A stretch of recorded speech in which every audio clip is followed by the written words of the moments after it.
All right. Welcome back to the Equity Matters podcast. This is your host, that is JB3. And for some reason, I thought that when I came back from Atlanta, things would slow down a bit in my life. And let me tell you, that is absolutely false. Things have not slowed down. Things have actually ramped up in ways that feel unrealistic, but more on that after today's episode. The first thing I want to start things off with today is really a disclaimer. Naming podcast episodes is not an easy feat. I find myself balancing between trying to be creative, trying to be catchy, but also trying to be direct. And I went back and forth on today's episode, and I landed with the secret epidemic. And that is not to say that it is a secret in any way or that it's been silent. And what I don't want to do is to discount the work of HIV/AIDS advocates, researchers, and practitioners. What I mean by secret here is subpopulations and communities within the broader LGBTQ group that are disproportionately impacted and affected by HIV. And if you've been listening to the podcast for any period of time, you know that I tend to focus on groups that have been minoritized. So this is about Black, African American, and Hispanic Latino communities that have been disproportionately affected by the virus. I also want to just throw out there, just for the sake of busting any myths that may be out there, but HIV can affect anyone, regardless of their sexual orientation, their race, ethnicity, gender, age, or where they live. But there are certain groups that are more affected than others. And this is because some population groups just have higher rates of HIV in their communities, thus raising the risk of new infections with each sexual or injection drug use encounter. Like it's a range of social, economic, and demographic factors that can affect people's risk for HIV. So there's that I just want to put out there. So let's make sure as we're listening to today's episode, you hear the connotation around stigma. That's going to be something that's a through line. And there's been a through line in multiple episodes, but also discrimination, where we talk about education in one's geographic region. And as we frame today's episode is really through, of course, a racial justice lens. And we talk about how effective prevention and treatment are not adequately reaching the people who could benefit most. And it's unfortunate because we talk about groups being disproportionately impacted, and then these are the same groups that can't get to quality care and treatment. So those are things that I just want to put out there before we start today's episode to really just help level set. Now, as I introduce you all to today's guest, Dr. Darnell Motley, we met via Twitter, of course, and we had some mutual friends in our network. Someone that I used to work with ended up leaving us to go work with him down in Chicago. No love lost, but we were able to connect over a variety of topics, one of which being wrestling. If you know me, I like, that Attitude Era, also late 90s, maybe a little bit early 90s. But we were able to just start having conversation, and I started doing research on his background and the things that he was interested in. And I thought, this would make for a really good episode because we don't often talk about just the triple impacts when it comes to being exposed to racism, being exposed to homophobia, and then being exposed to stigma. So there's like these ongoing barriers around HIV testing, treatment, disclosure, like all of those things pop up. And so without giving away too much in today's episode, let me introduce you all to Dr. Darnell Motley. Darnell, you mind letting the people know a little bit about you? Not a problem. So again, my name is Dr. Darnell Motley. I am a clinical community psychologist and an assistant professor at University of Chicago, where I do work focused around reducing HIV and other sexual health issues in Black queer communities. And so tell us a little bit about what brought you to that work specifically. Yeah, so I've always been someone really interested in understanding sex and sexuality. I often thought the conversation, though, was never really nuanced or sophisticated.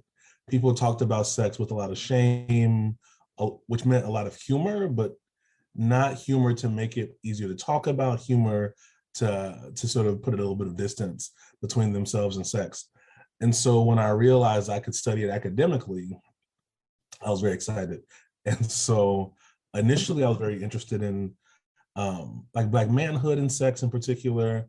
But when I started graduate school and really got my feet wet with the work, I saw there was a lot of work to be done around, in particular, Black, gay, and bisexual men, and the ways that HIV was impacting that community.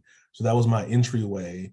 And I'm also trained as a psychologist. So my work is sort of a combination of individual level work, but also considering system level changes that could happen that could also facilitate improving outcomes for folks. So it's been a nice way to sort of marry my interest in Black folks, period, with my interest in sex and sexuality. You can come on over to that macro side. We want you. Come, let's talk about some systems. Oh yeah, oh yeah. So before we get into the bulk of our discussion today, I was going back through my Twitter recently, and it was my wife's birthday last week. And I remember I had posted about brunch, right? And then I was at Maple and Ash. And so I want to ask you a question, just a light question. What is your perfect brunch? Tell me the menu. So you're already speaking my language. My ideal brunch is pre-COVID Maple and Ash. So okay. Full buffet, high-end energy, seafood platter on the table, truffle pasta, mimosas are flowing with energy and deliciousness. Ideally, there's some well-cooked cut of steak happening, a runny egg, and if possible, some really good French toast. Ooh. Yeah. Ooh. Yeah. We were at Maple Ash for what I felt like was like 5 hours. Like I lost track of time. So let's dig in, right? Because I could probably talk about brunch all day. I've got some Prosecco on ice upstairs, and I can drink a mimosa at any time. So let's talk the quote unquote problem. And so HIV is often described as both a racial justice issue as well as a public health issue. Could you describe what that means to you? Yeah, unfortunately, like many health issues, Black folks tend to have worse outcomes in this area. And, we'll see higher numbers of new infections.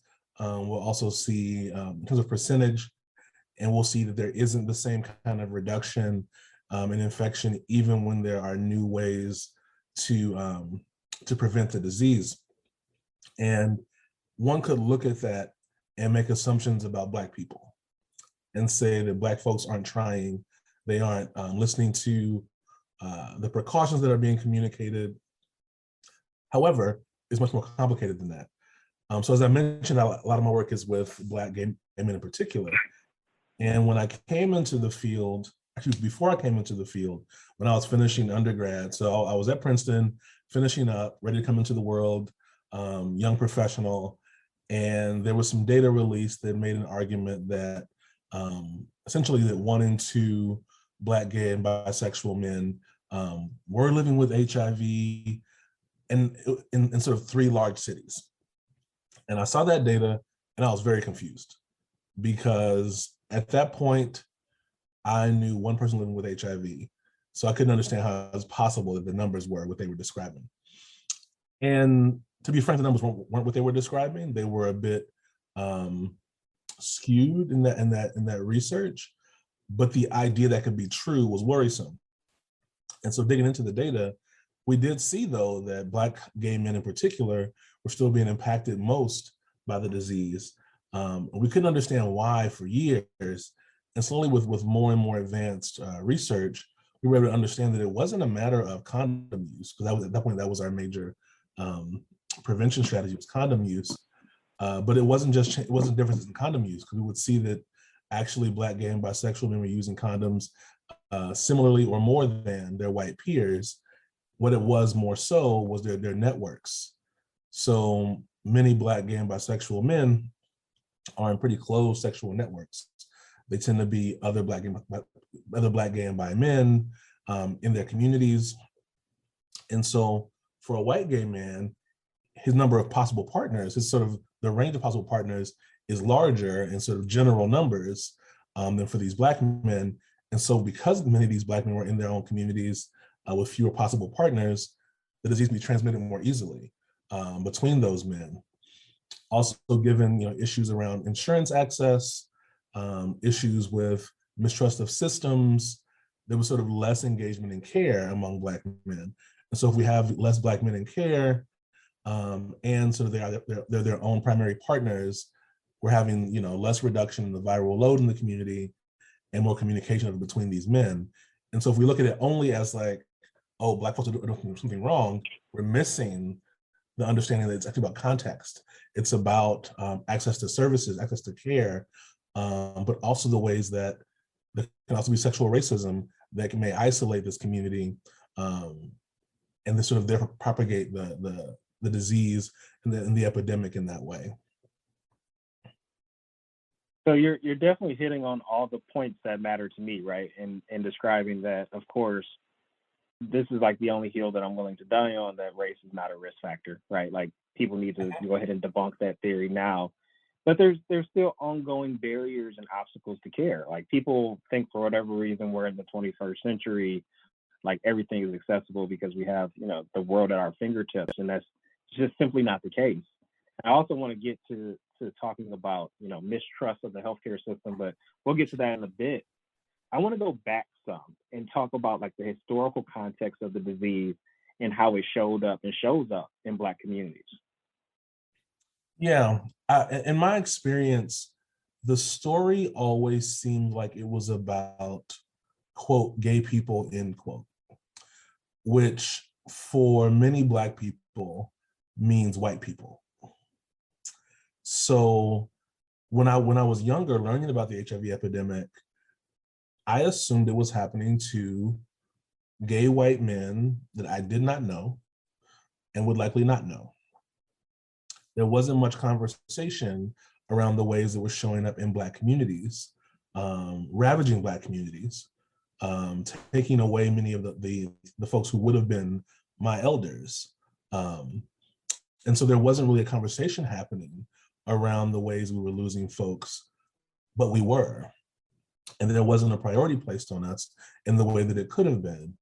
When I think about even the funding that's available for HIV treatment, it's labeled Ryan White.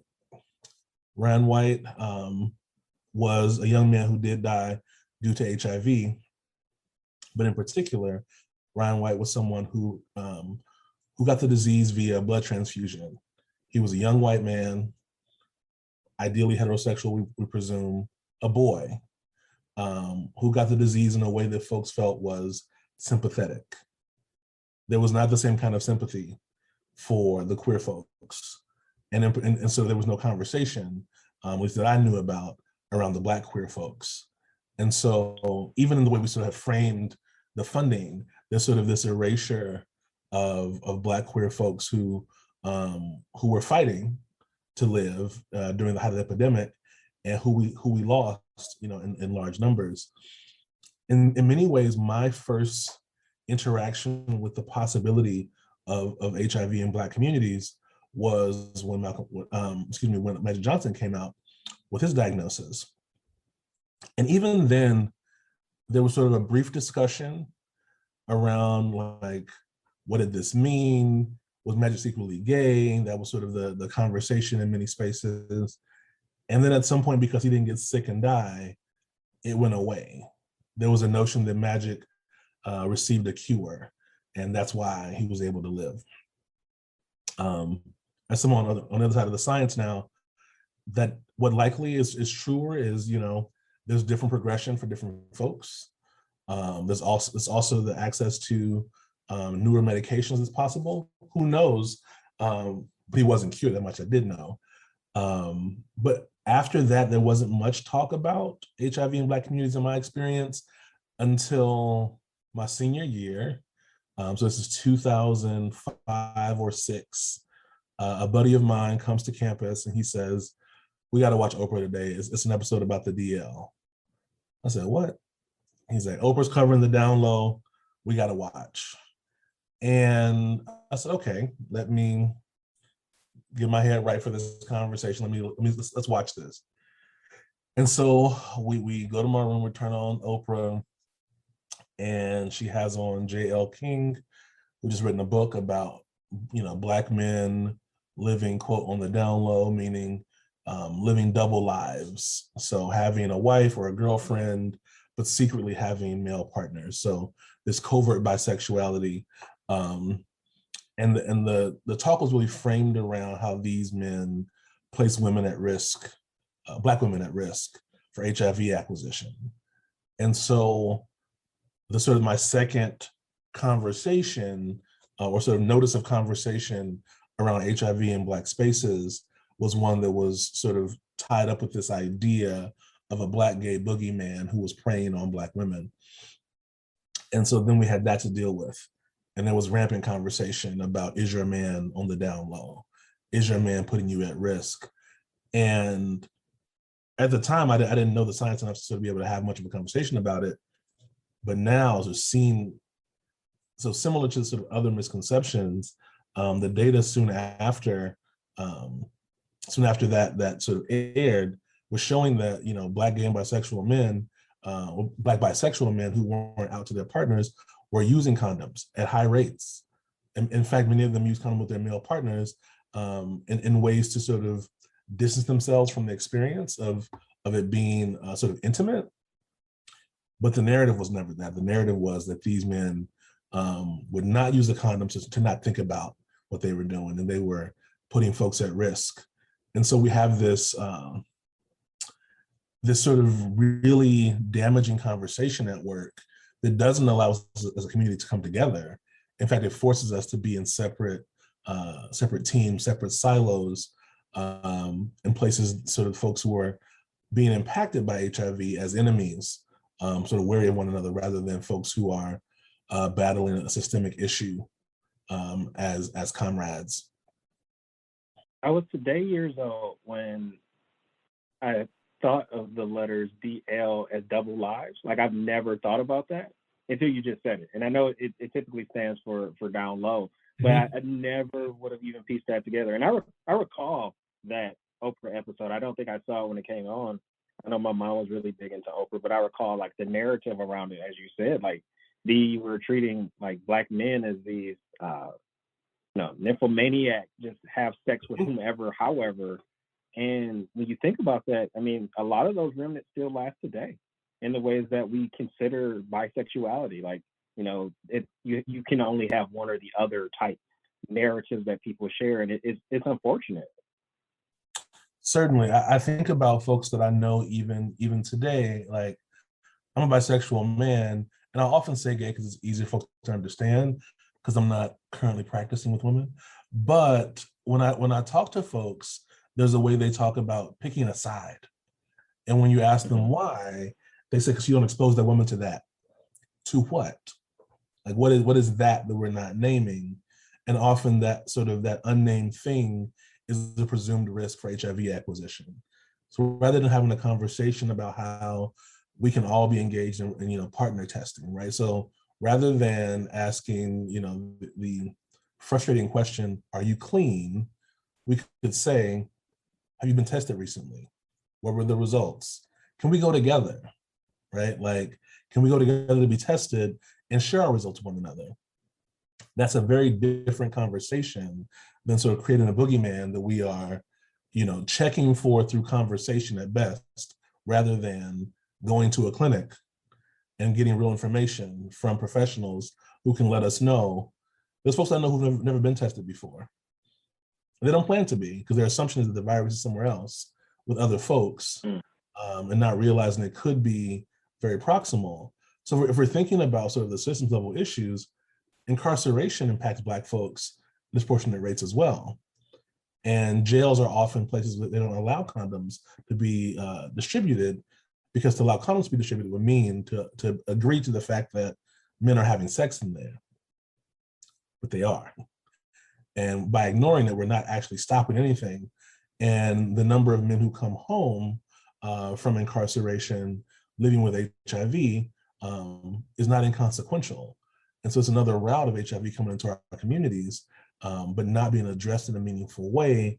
Also because we don't see those men as sort of as valuable in the same time. We devalue those men or demonize them very quickly because of their history with incarceration. But again, these system level issues are creating risk in our communities that has to be addressed in a meaningful way. Let's dig down another layer. I know you mentioned that you currently work more often with men, but could you talk about how this experience is different for women? Yeah, so the epidemic in terms of the impact on women at all is still hitting Black women hardest, right? And there has not been, for a few reasons, a really good conversation about prevention, about knowing your status. I think about right now, there's a medication, we call it PrEP, pre-exposure prophylaxis, which essentially means taking a medication to stop, getting the virus. In this case, HIV. So Truvada is an option for PrEP that's been available for now about 7 years. It was initially marketed heavily toward gay and bisexual men, also trans women. More recently, really a hard push for Black, gay, and bi men to take it. And when I tell my female friends, my cis female friends about PrEP, many of them have raised the question, why has no one told me about this before? Why is no one mentioning PrEP for cis women? And it's a damn good question. Why aren't providers knowledgeable about PrEP, talking to their female patients about PrEP? And in some ways, what I've heard in response is because the risk isn't high enough, but as compared to what? Right? If we're using the folks who are being devastated by the epidemic as our comparison, it's not fair. Like for cis hetero folks, Black women are the ones who are being devastated, both sort of, locally and internationally. So the need is there, but there has not been a real push to provide the information to those women. And even with the most recent version of PrEP, which is called Descovy, the trials didn't have enough women in it to be able to make an argument that it actually is valuable for them. So currently, it is not indicated sort of by the data for women, for anyone with a vagina, right? So for trans men, for cis women, it's not technically for them at present, because we don't know that we don't have enough data on sort of the ways that the medication sort of penetrates vaginal walls. But what a shame that this great prophylactic has not been prioritized for women because of the ways we've sort of prioritized trans women and cis gay men in trying to sort of address the issue. I think we're going to have to do different work.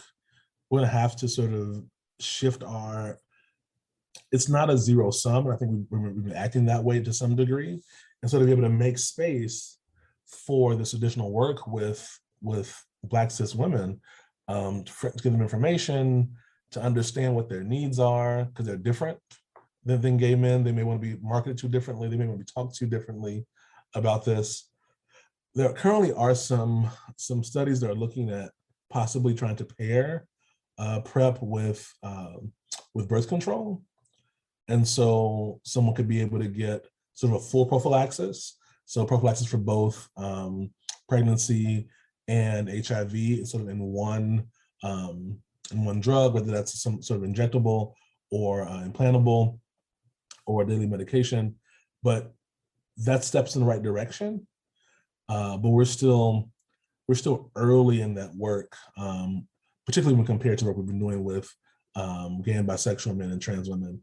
So like the need is there, and we know the need is there, but the work hasn't been happening in the way that it could be to ensure those men are also protected well from the virus. And I feel like you can't have a conversation about HIV/AIDS without talking about stigma, right? Mm-hmm. And so I'm curious from your perspective, how has stigma played a role? Maybe we can narrow down from like community stigma and also provider stigma. Yeah. I think about the folks who don't want to get tested because they don't want to know. Because the notion of what HIV is still very 1980s. There's still an idea that you get this virus and you'll die soon. It's not true anymore. We've come a long way in terms of the science. So current HIV medications are really good, such that if someone's on a medication regularly, the life expectancy isn't much different than someone who's not living with HIV. So that's a first piece. Even in terms of like sex, there was a notion that you could never have condomless sex again after acquiring HIV. But the science now shows if you are on your medication and your viral load is sufficiently low, which is what's called undetectable, so sort of below a particular threshold, you will not transmit. So folks are able to have, sex they want to have, but sadly, I know that, my colleagues know that, folks living with HIV might know that, the general public does not know that. And usually when I share that with people, they are horrified at the idea that somebody with HIV could be having condomless sex. Now I'll tell them, we've done the science, we've studied this for years upon years, right? Trials with 1,000 couples, more, and we'll see, no transmissions. And they're like, I don't trust it. There's this deep disbelief, this deep stigma, this deep belief that this virus is how we understood it a long time ago, and that's crippling. So that's a piece of it. What are your friends going to say if you have this virus? What are partners going to say? How might they respond to you? Or rejection might follow. So I think that makes it hard for folks. And to be frank, not all clinicians are that much more savvy about it than the public.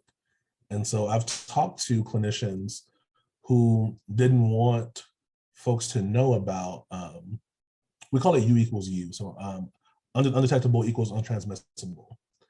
And folks do not want that to be shared with clients because they didn't believe they could be responsible. They worried that clients might take that as a license to sort of be reckless with their sexuality, when in fact it's a way to allow people to have more agency, to have more control, to have less fear about their own bodies, about their own sexuality, less stigma about what it means to be them. And so there's definitely a prevailing, a sort of a continuing issue of stigma. But as we're educating folks more, as we're having more conversations, to be honest, as the media even changes around HIV, I think it's a bit different. When I was a young gay man, I didn't want to watch any gay movies because everything was about acquiring HIV, losing a partner to HIV. Like that was the story. And I just could not watch that over and over again. And luckily now, while there are still pieces that engage the question of HIV or the experience of living with HIV, there's a more variety. So we talk about PrEP in television now. Folks may be living with HIV and have a partner who's HIV negative and have happy, enjoyable sex for years, which is a very different conversation. I've been thankful for it because I think we're moving in the right direction to reduce stigma.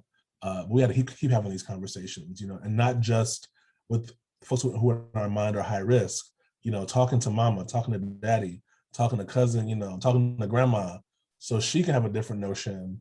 And I think folks coming out as positive has also been helpful because they're sort of shifting the visual image of HIV. So we're not stuck with those 1980s images of folks, wasting away in the wards. We see those folks who are living healthily, living long, I've had patients who have been positive since the early 80s, and they're still here. They lived through when there was nothing really to offer them.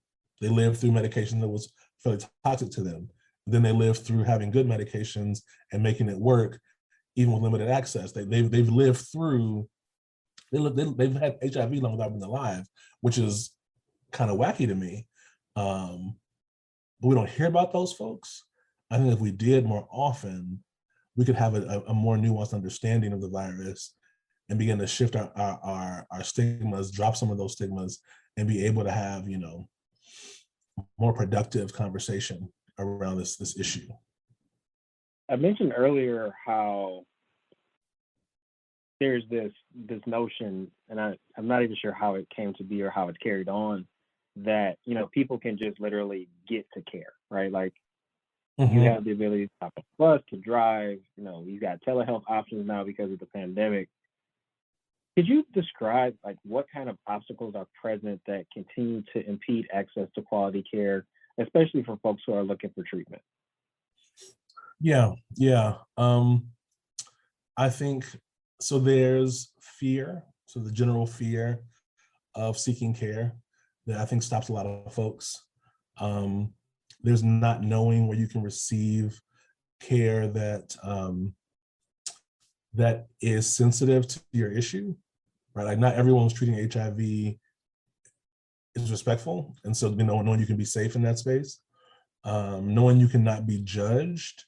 So because of the history of the virus, there's assumptions about, who is positive, what their behaviors are. So if a man comes in and he says, I think I'm living with HIV, and they begin to ask him about, same-sex behaviors, and he said, I don't do that, and they continue to ask about it, right? That's a stigmatizing situation that can sort of make that man leave care. The truth of the matter, there are many men who are heterosexual, who engage with cis-het women and have the virus for whatever reasons. And to be able to receive care that doesn't assume you are a liar is also a piece of this. So those are the beginning barriers, but there's concerns about cost. There's assumptions that the medications will be expensive. There are those really sort of, concrete difficulties like being able to go to the clinic, right? To be able to pay to get to the clinic. And I think those things can be remedied, and then many programs are being remedied, but folks don't know that. And so the issue of cost is what I often hear about, but there are really good programs that will cover the cost of medications. Folks I've worked with as a therapist, folks I've worked with in my studies have been able to access full coverage for the medication more often than not, either through their insurance or through one of the assistance programs. And so it doesn't become the burden that we hear talked about. I remember there used to be conversations about, the medications cost, X number of $1,000s a month. How can someone afford that? Ideally, you don't. Ideally, it's being covered through a program, so we're not sort of having the double burden of this health issue and cost. And perhaps it's really upon the folks on the public health side, the providers as well, to be discussing this more openly. Because again, much of what I know because of my work. I know because of working in HIV clinics, I know because of being a researcher who's studying these issues. I'm not sure I would know about assistance programs or other kinds of sort of ways around these barriers if not for that work. And so I can tell my friends about it now and my family, but I think there's a need for a much broader distribution of information so folks can know, if you're living with HIV, please come in. There are these programs to support you. Don't worry about cost. Don't worry about confidentiality, because that's often a major fear. I recall having a patient, God bless him, who would travel from a different city to see me because his concern was, in his small town, someone would know somebody. So if I go to the clinic, I go to my doctor, the front desk lady might know my grandma, the doctor might know my grandma, someone's gonna know somebody. And his belief was someone's gonna tell that. And I can't afford to have that information shared with my family. I might lose them if they knew that. And that's a tremendous barrier. Like, thankfully he was able to make that trek, but truthfully he wasn't always able to make it. He missed many appointments because trying to come city to city was not easy for him. And so I think if we can begin to let folks know the systems can be safe to navigate, and that there are intentional decisions being made to ensure quality access, to ensure there are competent providers, to ensure that cost won't make this untenable, that may also just allow folks to be able to really to seek treatment and to live well. Because there are folks who are doing it, who, get their diagnosis and get into care quickly and get back to living life in a way that feels very normal to them. But letting folks who are of lower income, folks who are Black, folks who don't feel like they've been prioritized in this conversation, know about those things may allow them to be better engaged in care. I want to think about, the ways that viruses have transformed public health.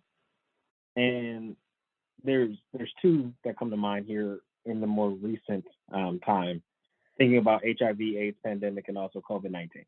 Mm-hmm. And so from your vantage point, what have been some of the discussion comparing the two?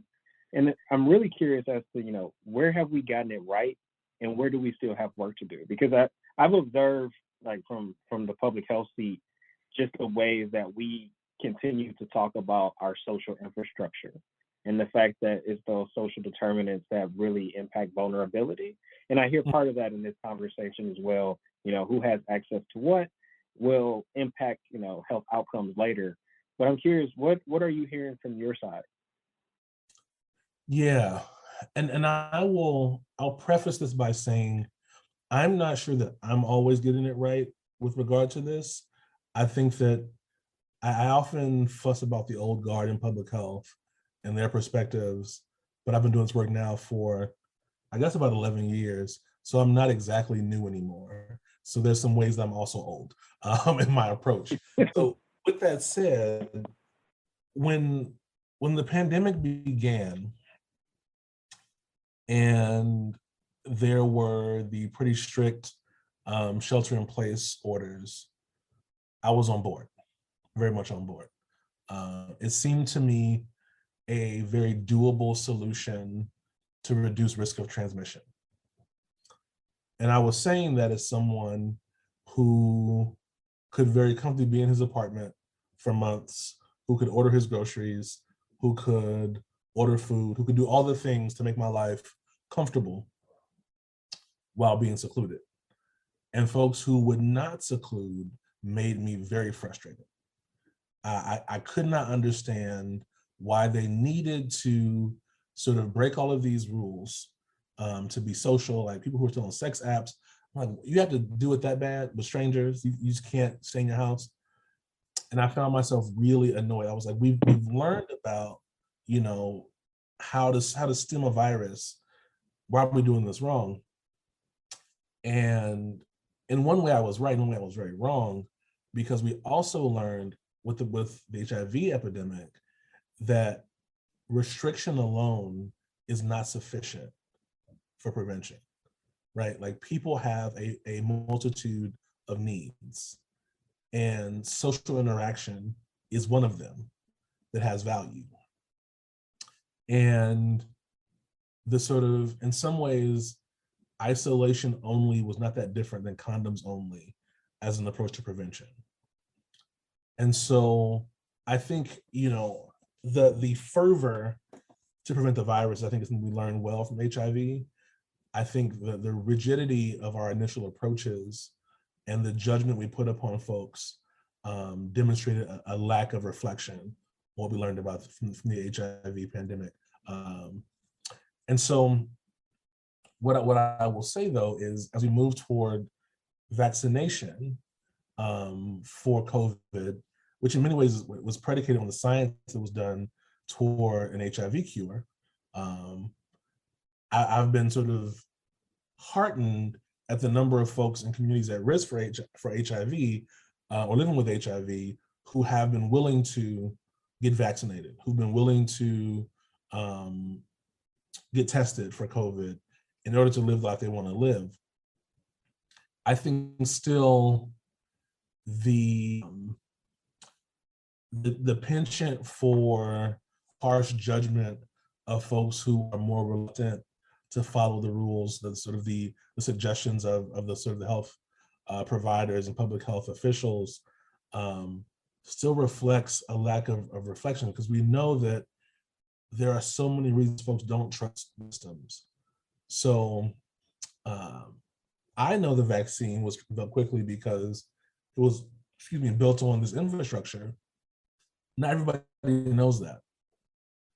And so on my side of the work, I'm watching folks, Black scientists, Black public health officials, push to make sure that when the vaccine's available, Black folks get it first.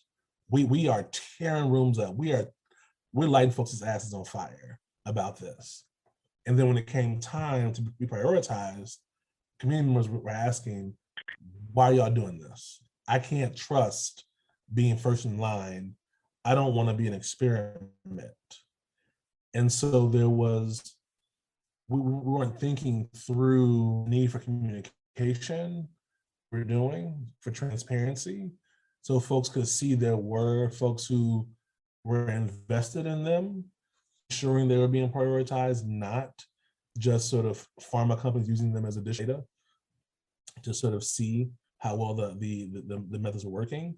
And I think sort of if we had realized that sooner, that we needed to be engaged in really clear communication, and like it's not that different than with HIV. So again, like I mentioned, I know about U equals U because of my work. Most folks don't.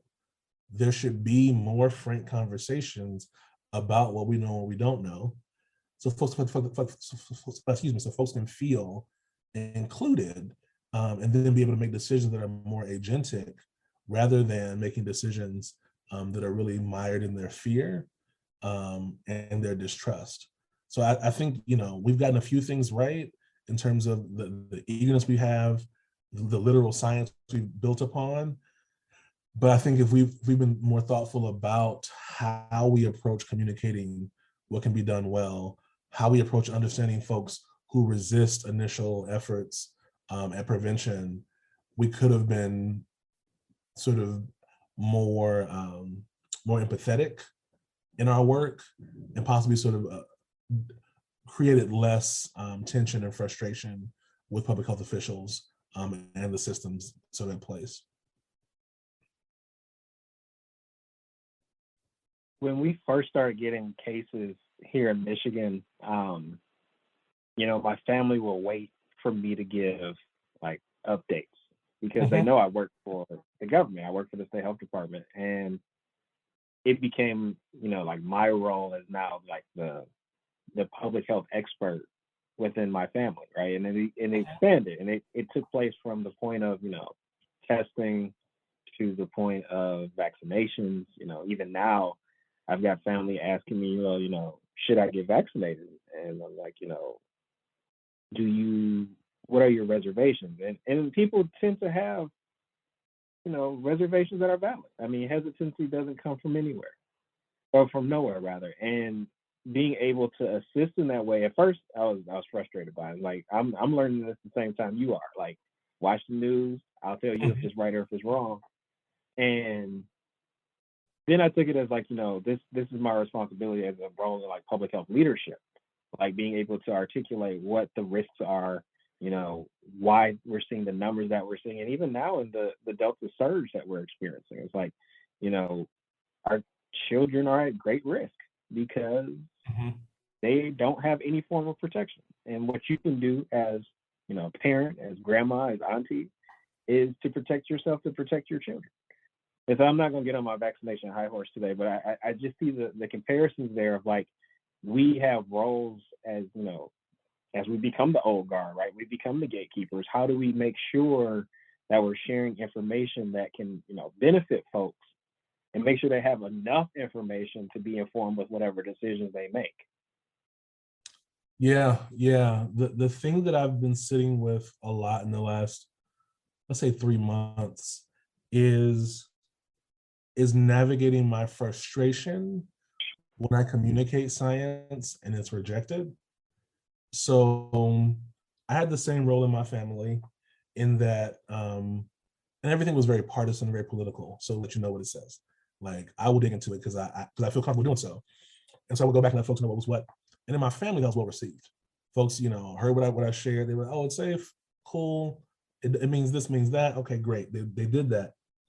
But I'm also, usually in conversation with friends and family on social media, many of whom have a lot of reservations,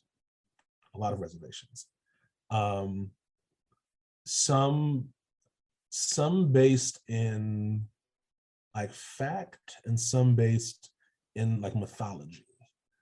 And so I'll hear folks, they'll name Tuskegee as the reason they won't get vaccinated. And I'll say, what about Tuskegee? And they'll say, they gave those men syphilis. They didn't. They denied those men treatment. And so in many ways, we are on the opposite of Tuskegee in that it's available, right? Those men did not know they could have received treatment for syphilis. They were given nothing really. And so we're at a moment where we can. And so I'll educate folks around those kinds of things. I'll talk about the sort of understanding the reasons why folks are hesitant. We do have a system that has been predicated on using Black bodies for experimentation. That is true. However, the ways that folks could get away with poor science 40 years ago is not the same now, because there are so many systems in place that are intended to slow our process and to ensure ethical research. I deal with review boards inside of my institution all the time. I'm often annoyed with them, but their job is to make sure that my science is ethically done, right? So sometimes I can't even ask someone a question without getting pushback from my review board. I would not be able to give them a medication that will make them sick without giving them all the warnings, like without sort of doing lots of things and having like scientific value to doing the thing. But folks they don't know that because they don't have to know that. And so having conversations with that in mind, like realizing not everyone knows about IRBs, everyone knows about the ways we changed our approach to science, after World War II, after Tuskegee, after a number of these revelations of highly unethical science that was occurring. And so it's really been a process of like building and maintaining patience. I've read about a few physicians who have kind of just said like they give up on the unvaccinated, and I know where that idea comes from, like that the sort of the exasperation of trying hard to get folks to be healthy, to be safe, and feel like your words are sort of falling on deaf ears. But I think the necessity of continuing our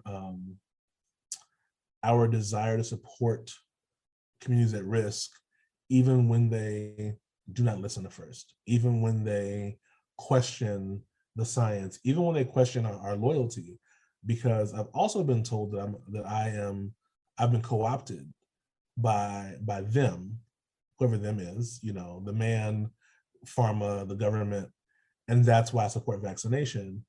And it's like, or I want you to be here next year. Like, and it's hard to have your personal ethics questioned in that way.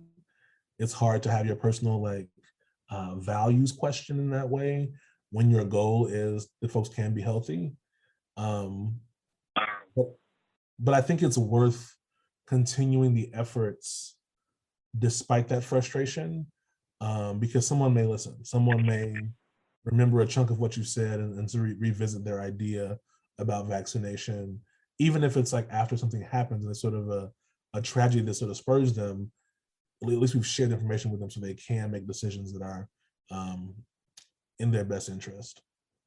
So I want to get really specific about your role, right? Like in the work that you've done, because I Googled you because you popping like that. And I want to know, how have you been able to bridge qualitative research and intersectionality to highlight this work?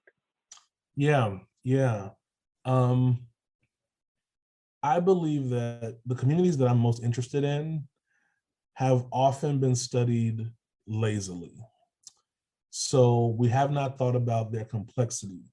We've tried to make them simple so we could easily put them into a survey. But I don't believe we can do good work without the folks' voices to be heard. So right now, a lot of my work centers like structural ways to stem this issue around HIV. So, for example, one of my projects focuses on employment as a route toward reducing reliance on sex work and improving sort of access to the finances necessary to engage in prevention. And in doing that, I met with folks for focus groups, for interviews, and really dug into what's been your experience with seeking employment, what's been your experience with navigating your identities and employment. So if you're Black and queer, what are the barriers to your employment? What are the barriers to engaging in healthcare? How do you see your healthcare and your employment as being connected? And even sort of more broadly, for this intervention, what do you want to see? Like, what are the ingredients you need to see in this intervention for it to be useful? Because it's been my experience often that science happens, in a lab or in a boardroom, conference room with a bunch of scientists who have not experienced the thing, who don't belong to communities that are being impacted by the thing, but they've got a lot of good science knowledge. And as someone in the communities being impacted, I can't do that. I've got to bring folks' voices into the room because, one, the quality of this work is impactful to me too, right? It's not just imaginary Black queer folks, it's folks I really know. It's me. And also, if I do poor quality work, my phone rings. Someone's gonna call Darnell, not Dr. Motley, Darnell. What's going on with this research? Right? It don't sound like it's going right? I might get a personal phone call. And so I'm really invested in making sure that we are including folks' voices. We're having them provide oversight. Like even right now, I've been working with a community advisory board for my center at the University of Chicago so that folks feel comfortable giving curt feedback. It won't always be, I like this. Sometimes it'll be, this is a bad study. Don't do this. You're doing this wrong. The questions are offensive. The questions are disrespectful. And so I'm really trying to empower them to be able to read us. Like, I have no problem with getting read. If I need to be read, read me, right? Like, read me the ride if we need to. And they're getting comfortable. They're saying the things so that we can make sure we're doing, respectful work, addressing the questions that matter to community, not just chasing behind funding, because that's one thing that folks do. They chase the question that funding is asking versus really asking folks what needs to be done to support you. How do we do that well? And tell us when we're not doing it right. And so for me, qualitative work, so asking questions, interviews, focus groups, and thinking about that complexity, because even the experience of Black, gay, and bisexual men is not the same as Black trans women. And while they may have some similar origins, some similar experiences earlier in life, they are different folks. Even thinking about Black trans women, Black cis women, they are different folks. We've got to be able to get comfortable noticing that difference, right? Differences across, economic status. My experience is different now than it would have been 10 years ago. And what I would have needed then isn't what I need now.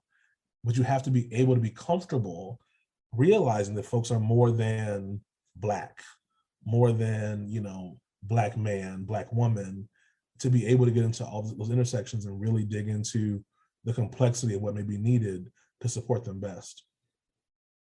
I did a presentation last week around community engagement, and I've said, all the things that you're saying. And the thing that stands out to me, even in facilitating conversations, I've done, trainings around social justice and implicit bias, like all the things. And I tell folks, lean into your discomfort. And it's funny that I've never said it like to myself as a practitioner, and we don't say it to ourselves as researchers. Like, we have to lean into our own discomfort, right? Like in the sense that we have an advisory board, or we have community who's made themselves available for whatever reason, because they're just as passionate about the thing as you are, except they're not attached to a university. Like, they're the people living it. I think there's this missing opportunity for us to, like, hey, if you're gonna read me, it's because you care, right? Like, it's like when my grandmother swears, like, that's not her thing. But if she does, it's like, you better be listening, because this matters, right? And being able to say, I'm uncomfortable, well, that's good, because that means that you're listening. Like, your body's responding to the things that you're hearing. What are you going to do about it? Certainly.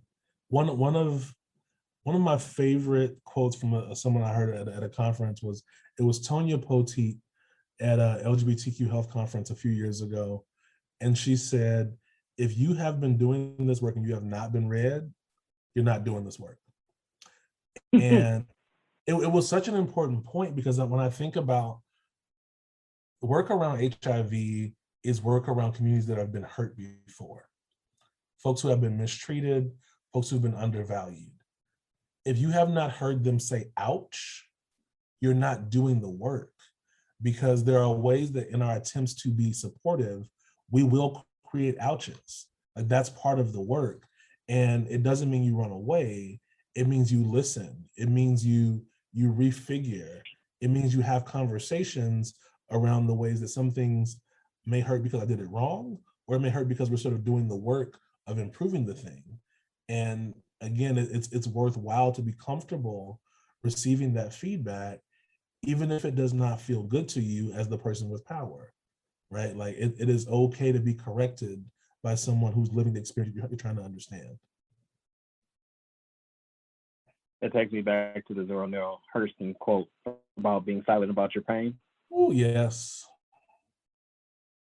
Yeah.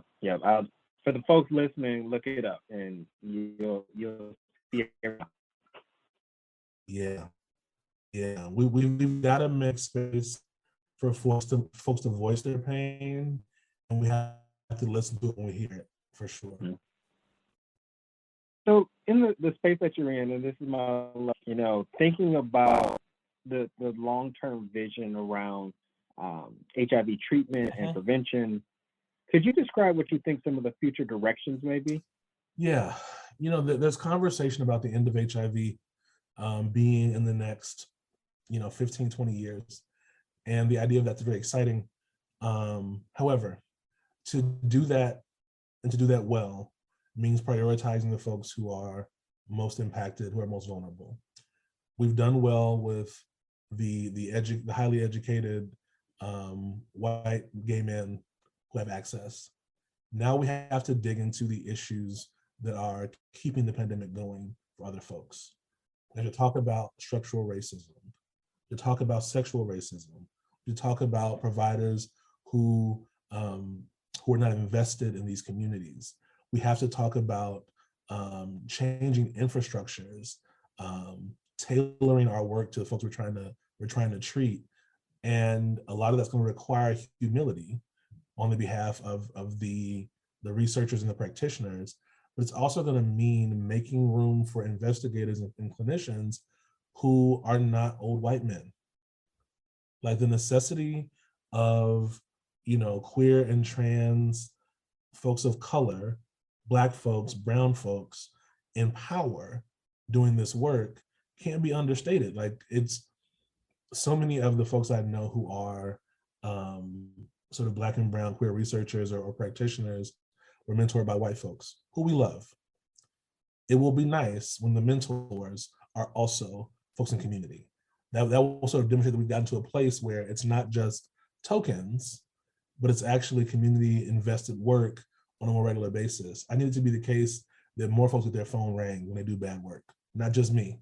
I need other folks to be sort of called to the floor when things aren't going well, because it's a different kind of accountability. It's a different kind of understanding, right? Like, do you actually go to balls and see the girls vote, and talk to them afterward, or you only watch it on post? Those are very different things. Those are very different things. And if you're not in community with the folks, it's different, right? When young folks die due to the virus or due to community violence, I often know those folks, right? And it changes my energy for the work. It makes me work harder. If those folks are just imaginary to you, it is not the same. So my hope is that as we move forward, we're going to make room for the folks who for them this is life and death work, and we'll be able to dig into these issues that will help us stem HIV, but also will help us improve our society more broadly. Because the truth of the matter is, what HIV is doing is just shining a light on who we haven't valued. And so until we can do better by that, we'll still have this issue very much visible to us. Dr. Motley, you've raised a lot of points that, just lend itself in the ways that we function in various spaces, whether it's healthcare, whether it's me in the policy seat for researchers. All of these things matter. And I love the notion around intersectionality, because it is more nuanced than just race. It is more nuanced than just gender and sexual orientation. Like, all of these things matter. Mm-hmm. And the ways that we approach the quote unquote solution is based on our understanding of these different interactions of different environments and the ways that we show up. And so I say all of this to say thank you for the work that you do in amplifying voice and centering this experience, because otherwise there are people who will have no idea what it's like to navigate in these spaces, making decisions for people that they don't even know, and will just continue to further marginalize and harm. So I'm grateful to you. Thank you for what you do. How do people keep up with you, the research that you do? They could Google you like I did, but how can they find you? The easiest way to access me is through Twitter. So that's at D Motley PhD. So that's DMOTLEY PhD. I'm very accessible. I love conversations with folks about public health, about Blackness, about sexuality. Yes, that's probably the best place to get a hold of me for any of those conversations. I think we were talking about wrestling on there once too. Yeah, I want to have all the conversations. I'm a firm believer in, when I created my quote professional Twitter, my thought was it would only be me talking about sex and health. And I said, that's not realistic. I care about too many things. And so many things are interconnected. So to be able to talk about wrestling, which is where I learned the things about race and wrestling that I hadn't thought about. A lot of my early heroes don't like gay people, which hurts me. I'm like, wait, so many folks I love are homophobic and racist. Oh, let's discuss. All of those things sort of warrant conversation. I'm down for all of those conversations for sure. Yeah, I've been really digging into some wrestling fandom lately. There's these YouTube channels where they have these top 10 lists, and I can just listen to them all day. Botched shots at SummerSlam, most dangerous moves. I'm literally just listening to those when I'm writing reports. I'm into it. I can dig it. Well, thank you, Dr. Motley. I know we'll definitely be in touch, and I appreciate you hopping on the show. Thanks for having me.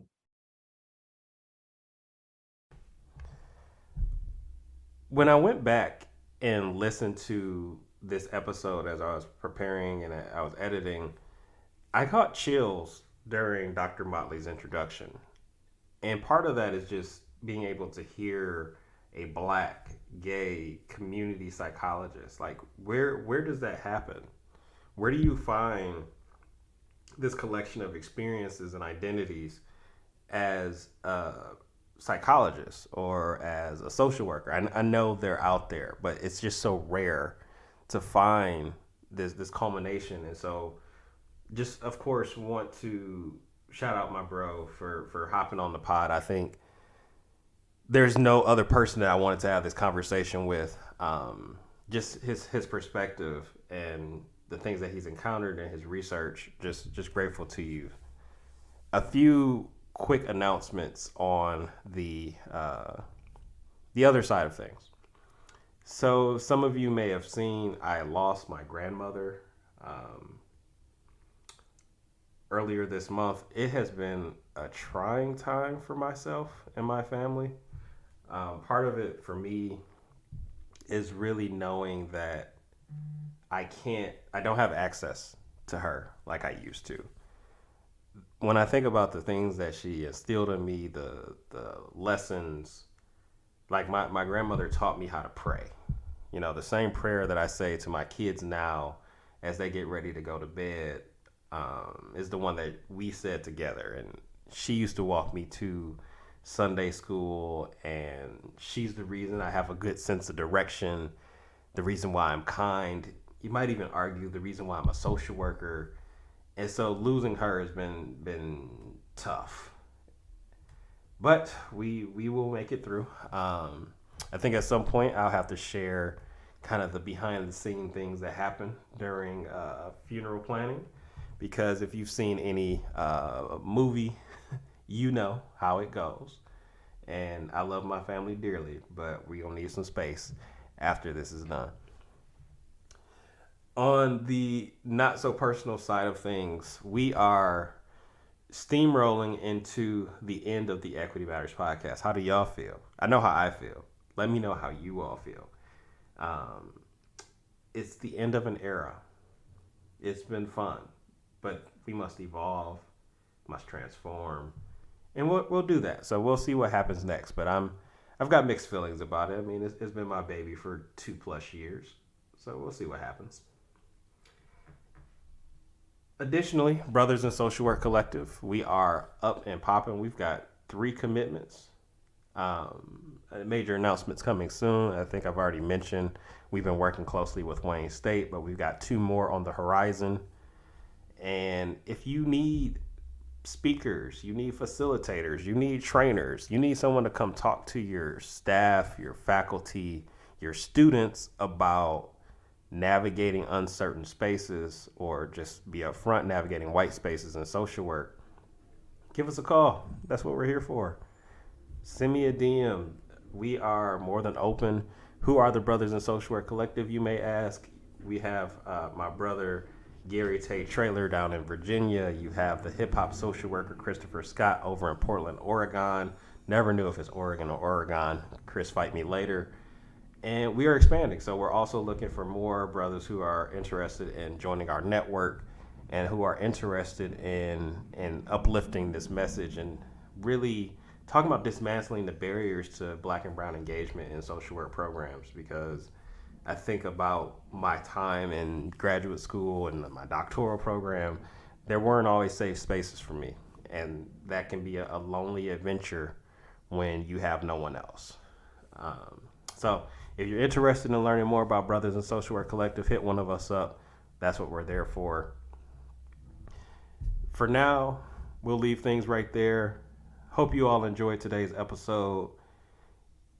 Give us a follow on the socials. That's at Equity Matters Podcast on Instagram and at Equity Matters PC on Twitter. Like us on Facebook. Follow us on YouTube. We don't have a Reddit.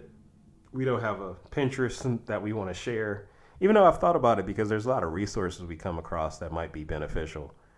But we'll see. We'll see what happens with that.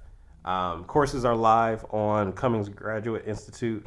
Of course, check the links in our bio. We've got a lot of people asking questions about the white supremacy and mental health training. Check it out. Go into it with an open mind. All those things that we say. No, really, I think it's a great training. They gave me free reign, and I was able to really just pour into the experience. Until next time, folks, take care of yourselves. Stay safe. Don't stigmatize people. That's a new addition. And of course, equity matters.